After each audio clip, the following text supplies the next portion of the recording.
We being respecters of law and then respecters of tradition, we would want to say that we know that there hasn't been any official communication in the change of dates. The one that we had was from the 6th to 13th.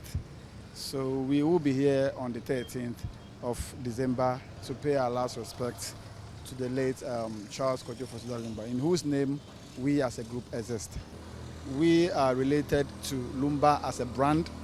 However, and whichever way the family wants to settle their feud, we are not entitled to tell them what they should do. We are not interested in what they are doing.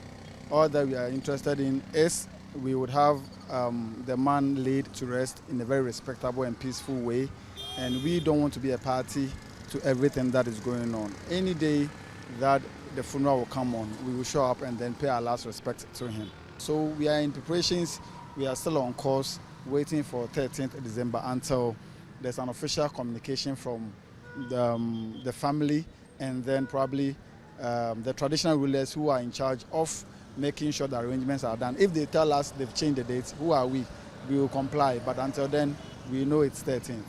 We established this group to honor and then keep the legacies of Daddy Lumba. So once he is no more, we would be here to pay our last homage and our last respect to him, because we see him as a father figure for all of us in the group. And once your dad is dead, you'd have to be there and make sure he's given a befitting burial. So we will come well dressed, well coordinated in our numbers, and then we will make sure everybody sees that yes, the biggest brand in Ghanaian music industry, the biggest brand in the creative art industry, probably the biggest personality to have ever lived is dead.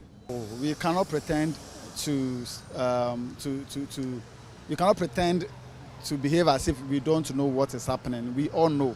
And as humans as we are, as Ghanaians as we are, people would lose interest. But look, as I said, Lumba is the biggest brand. He still has the biggest following. He still has the biggest of interest on the soil. So I am very sure that on the 13th, Ghanaians, Ashantis will turn up and then mourn him for him to go and have a peaceful rest. But of course, there will be one or two, a few other people who would lose interest and wouldn't want to show up. But then they will be grieving in their homes. They are all part of us.